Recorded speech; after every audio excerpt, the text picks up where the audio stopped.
right, folks, back on the Bossman show. You see him on the screen there, Bryant Vincent, Louisiana-Monroe, Warhawks out of the Sun Belt Conference, where you can see him play Georgia State, Georgia Southern, all those schools over this way. So, Coach Vincent, how things over there in Monroe today, buddy?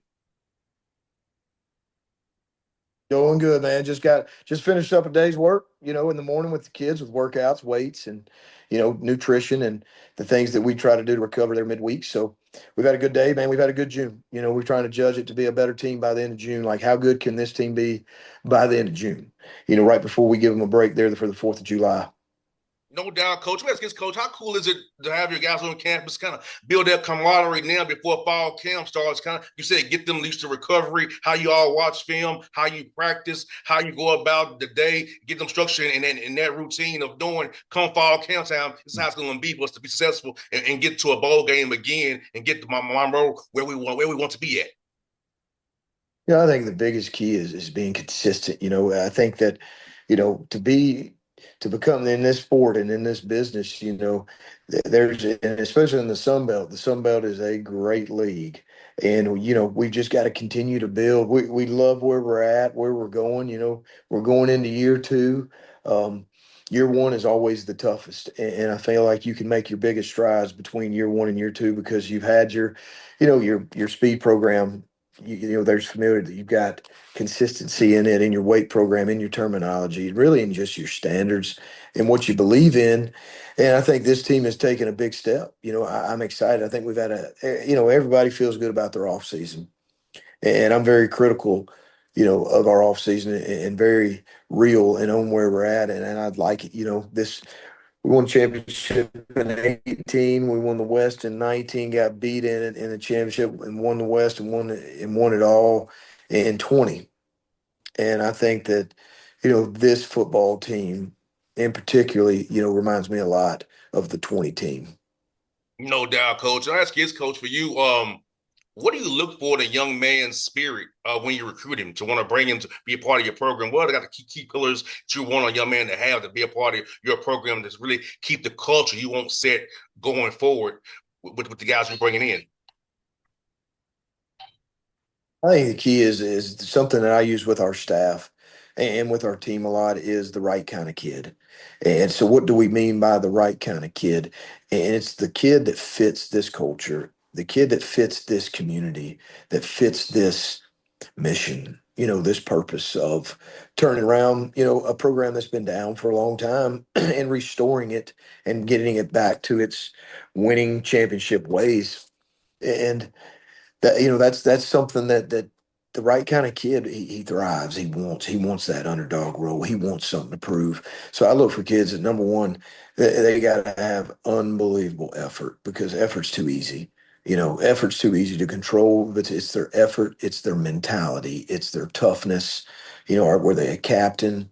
Um, are they the hardest worker on the team? Are they that guy that is a leader? Who is he when things are tough? There's all that criteria, when you just take out speed and film and height and all that. There's a certain criteria, I believe, that you can still win with nowadays. I know football's changing and that's fine and we're adapting, but toughness, discipline, mentality, and unbelievable effort still wins. And Coach, you're so right about that. It's funny you say that, Coach. I was saying that to my interns yesterday about you control your attitude and your effort and how you compete. I said, well, I'm not on the football field anymore. I compete this radio thing every day. I want to get the best guests I Mhm. can, be the best I can be, and the best savings I can be, and be who I am on the radio and be successful. I've been in this game over 13 years, getting 14, 15 years. So I know what I'm doing. I'm trying to show you the way. And it's about my attitude, my effort, my mentality every day to feed my family. Because if I don't get on this radio every day, I don't feed my kids. So that mentality is Right. what you That's teach right. our interns about attacking even the media, the way I attack the football field. That's right. Because at the end of the day, it doesn't really matter if it's football, if it's radio, if it's real estate, if it's plumbing, and if it's still what are your core foundations and what do you stand on? And I think that one of the biggest things is how we treat people. How you treat people. What are you about? Are you about winning or are you about losing? Are you about positive or are you about negative? Are you about, it's real crystal clear the difference between winning and losing. And I think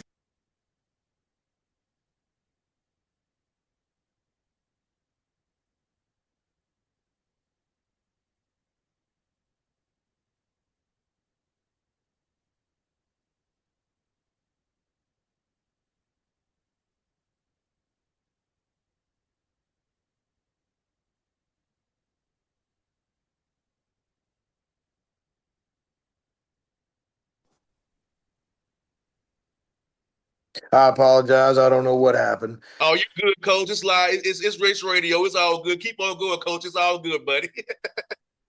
So, anyway, I think that, and when you can cultivate that and you can build a relationship between each other that they truly care and it's about the mission and the mission has to be clear and it has to be defined and they have to be bought into the mission or you're going to fail. You're never going to reach the destination that you want. And it's not easy, and you got to be built a certain kind of way. So I like the progress of this team really going into year two. No doubt, coach. And the Sun Belt is a tough conference. I don't people don't understand, don't realize that for a group of five league, it's very, very tough every Saturday. And talk about that, making sure your team is prepared every week to go 1-0 because every week is a tough opponent, no matter who it is, up and down that conference. Number one, the Sun Belt is a very physical, well coached football league. It really is. If you just look at the West and you look at, ULL, you look at Texas State, you look at South Alabama, you look at Troy, you look at ULM, you look at Arkansas State, the West, it's a solid league. Then you go to the East and you go to App State and Coastal and James Madison and Marshall and Georgia Southern. I mean, Georgia Southern, Georgia State. My goodness, Old Dominion. I mean, this is a league now it's tough top to bottom, and you've got to be able to survive at the end. And a lot of it is shit. Who's the toughest? Who's the last man standing? Because the physical battles week in and week out in this league, and the coaching in this league is elite.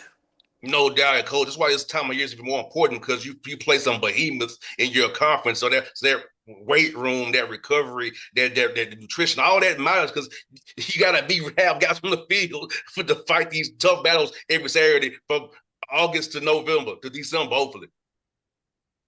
No, you got to, and you got to be able to. It's a marathon. It's not a sprint. And you want to be peaking in week eight.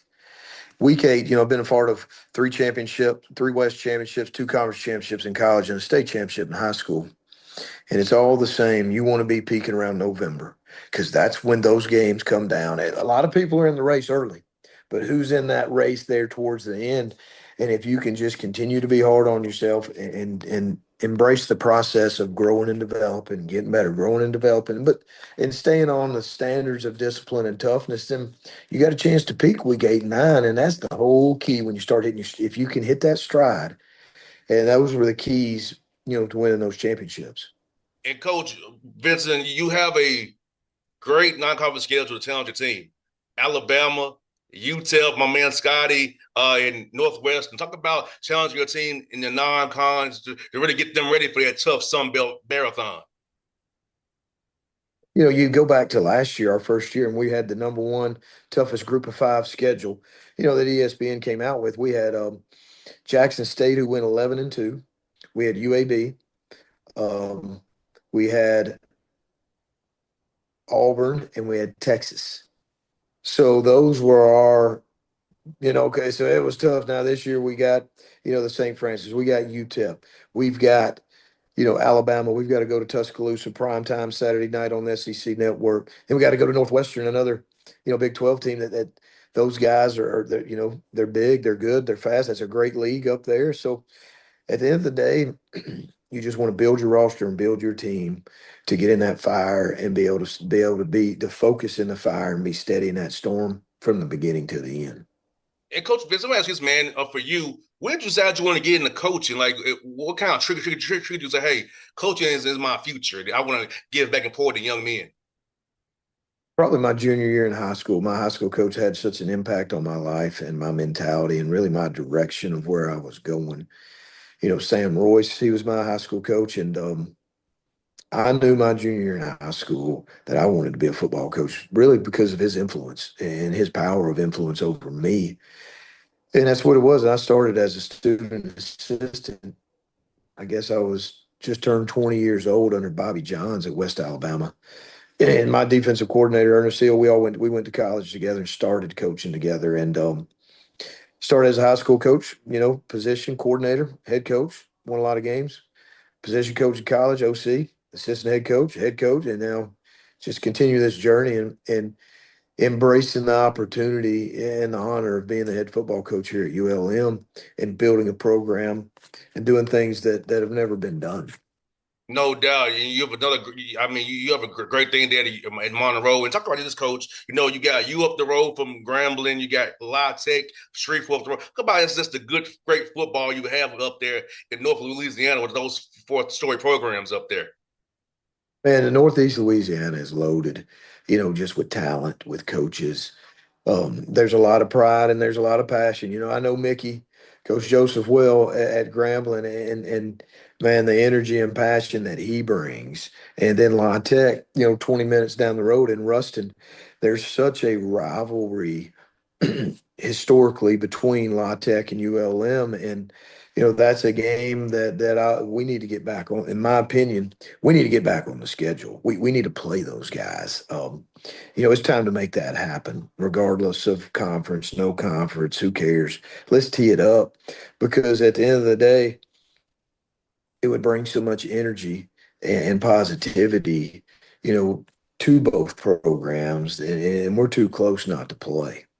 No doubt, man. It's good that students can hang out together too, or so close to each other. Y'all can go I-10 and have a good time together. So it's great up there. And let me ask this, coach, for you, man. My grandmother is from Simpsons County, Kentucky. So talk about Kentucky and that Kentucky upbringing and what it meant to you. I know I go see my grandma's family in Simpson County, Kentucky. I feel the love and just the camaraderie and the warmness of everybody. But how was it being a Kentucky guy yourself, man, growing up in the bluegrass state? Man, growing up, that's really all you know. You know what I mean? It's all you know. It's growing up to be a Scotty, you grow up in throughout Little League and middle school, and you got those, you want to be like the guys that you looked up to playing. And then, you just had great relationships and great experiences and all those childhood memories and friendships and relationships. And then you sit there and when you go back and you just like you realize how beautiful this state is. It's a beautiful state with great people. Um, there's a lot of every state is a little bit different and it has its culture. And a lot of the southern states are similar in their cultures and their passions. And Kentucky's really no different.